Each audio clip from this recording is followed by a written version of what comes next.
What's up, guys? Welcome to Sunday service, where we are going to talk about topics related to faith. Everyone is welcome to join me here. I hope everyone will join me here no matter where you stand on the subject, whether you're a believer or non-believer, used to be believer, want to be believer, wherever. I don't want anyone to feel excluded. I want to make it clear I'm not here to debate on what I think is right or wrong with anybody. Just here to talk about my personal perspective. I have a lot of things to learn. I have a lot of things to unlearn, as I think a lot of us probably do. And I know that faith is a sensitive topic for a lot of people, but again, I don't want anyone to feel excluded here. This is my personal perspective. Everyone has their own journey. So hopefully we can start getting some dialogue going and you can share your experiences and your perspective on things. I think it's healthy to have those conversations with people that don't necessarily see things the same way that you do. So please don't feel excluded if you don't exactly see things eye to eye with me. The only thing I ask is that if we do have a difference of opinion, please keep comments cordial and let's just agree to disagree on some things and learn from each other and love each other through it. So I'm going to start, as with all my other intro videos, just giving you a little bit of background on me and where I came from as far as matters of faith are concerned. So growing up in my household, we never talked about God. I had some friends that used to invite me to church and I'd ask to go, and my dad used to say that we were churches were cults and we were atheists, and being young, I didn't know what either of those things meant, so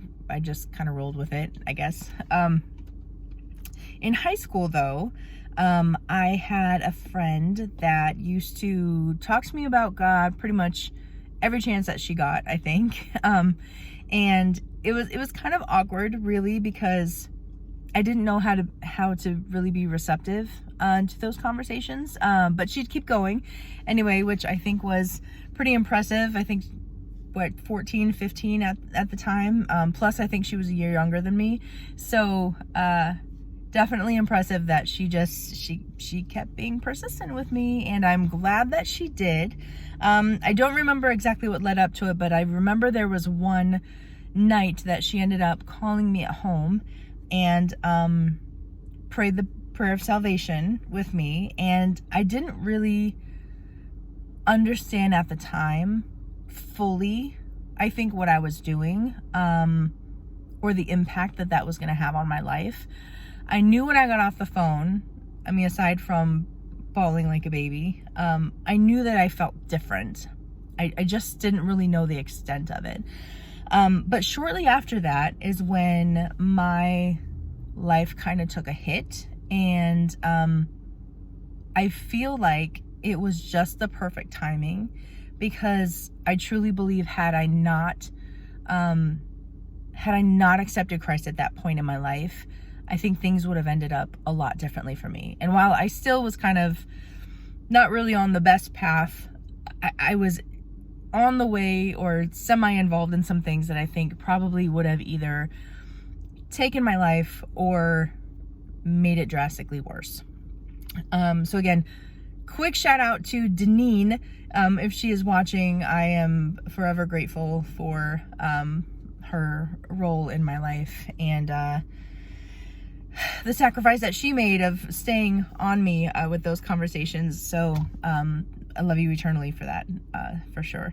So when I was 18, my mother-in-law had taken me to a church where I actually ended up staying for quite some time.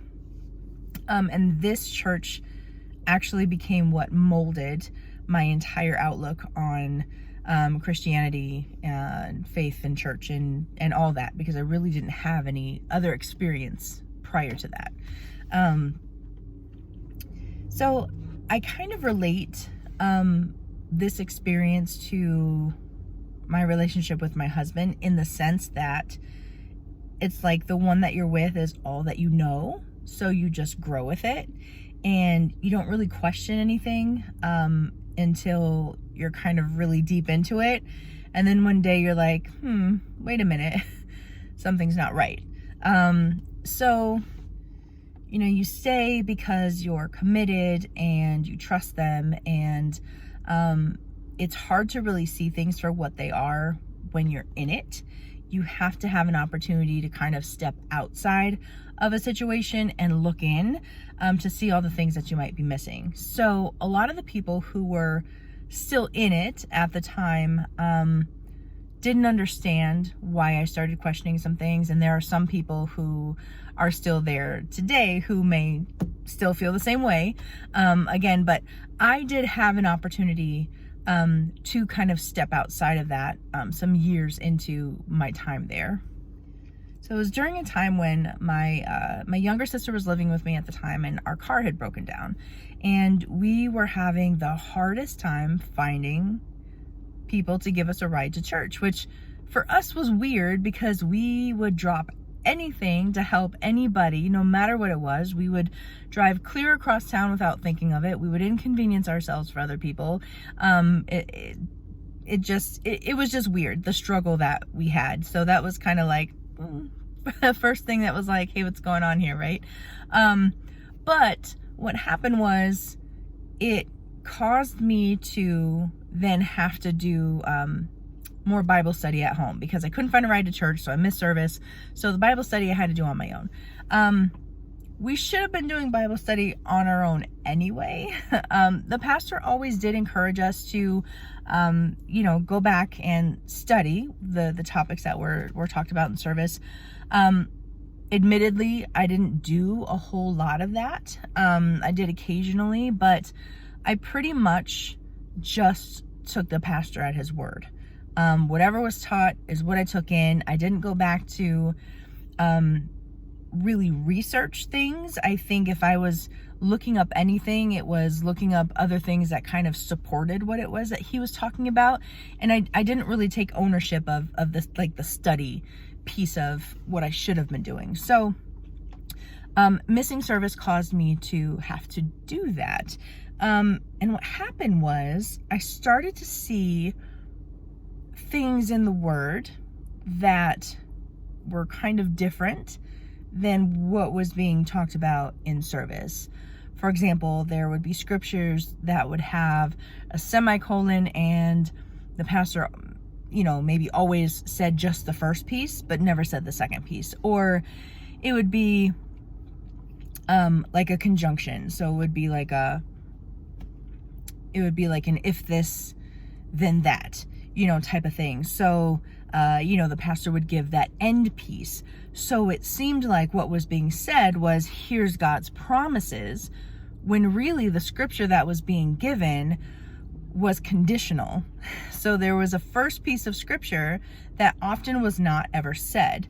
And I can't remember off the top. I mean, there were specific ones that I'm like, wait a minute, in all my years being here, he has never, ever, ever, ever, ever said this part of the scripture. And so it just kind of started blowing my mind when I started doing my own research, which again, my fault for never doing that before.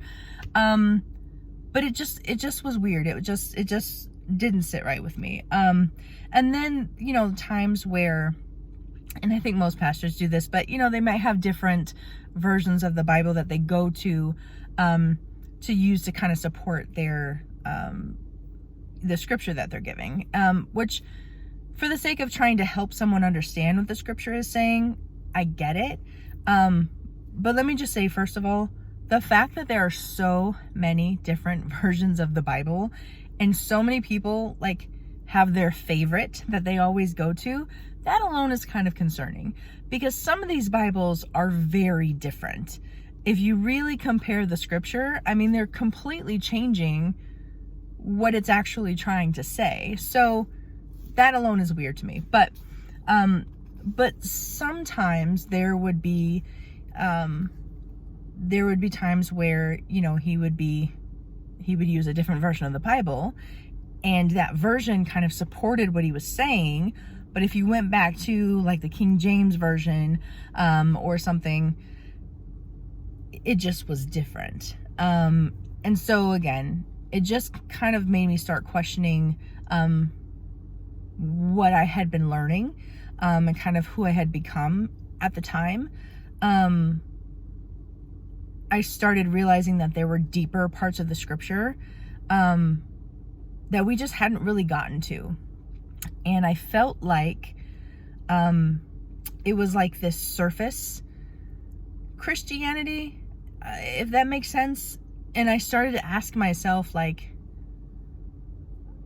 am I really even like a true Christian? Like, I get I'm probably like the world's version of a Christian, you know, America's version of a Christian, but am I like an actual Christian? You know, like would God say that? You know what I mean? Like, I get it, the US says that. I get it that the churches in the US say that, but churches even in other countries look so much different than ours. And I started to kind of resent all of the fluff that was within the church, and not necessarily just this particular church, but most American churches, it seems like. And there were just things that just started to not really sit right with me. And I don't want to take away from the extremely positive impact that this church had on my life during the time that I was there. I absolutely want to give them credit, because I needed them at the time that I was there. I did. I needed that in my life. And I needed kind of that foundation. There are a lot of positive things about the church, but again, as time kind of went on, things started to change. And I felt like it just was kind of changing in the wrong direction for me personally. So that was kind of like the beginning of the end for me. So I did stay a while longer. I think I was eventually there for about 14 years before I finally left. And I have not been back to a church since. I think it's been about 9 years now, and that's not good. I'm not saying that that's good at all. I do have a desire to get back in church, but I've just been so guarded. You know what I mean? And just, I think when you go through this place of kind of questioning everything that you've learned and who you are and who you've become, it's hard, I think, to kind of trust again and to just get back to that place. So it's something that I've struggled with. I do want to get back out there and to finding, you know, a congregation to be a part of. Not necessarily going to rush into like joining a church, but I do want to go. I do want to be around some other people. I want to see what else is out there, and, you know, get a different experience. So again, like I said, kind of relating it to the relationship with my husband. I think with anybody, if you've only known one person or one thing and you've never had any other experience, you don't have anything to compare it to. So it's not okay that I've kind of taken my one experience and made it feel to me like that's everything. That's everywhere. Every church is going to be like that. And I shouldn't have done that. And I shouldn't have let it be so long of a time before I decided to, you know, make a change again. But again, it's just been hard. I've been very, very guarded, and I don't want to do that anymore. So if you have any suggestions, if you have a church home that you love, or things that you do in the community, I want a church that is involved in the community. I really, really, really do.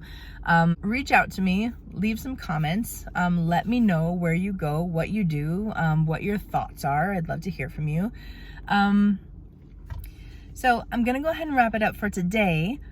Let me just say, this is my last intro video. So starting next Monday, we're going to get into some more very specific topics, and not so much about my, you know, history. So I'll still talk about myself and share some stories as it relates to the topics, but I just want to get into some more specific stuff. So again, if you have anything that you would like to see here, talk about, any of the days of the week or anything random, please let me know. If you don't already, follow me on Facebook and Instagram. Please do that as well.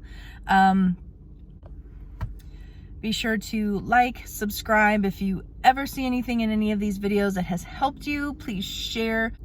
And that is going to wrap it up for today. So have a great week.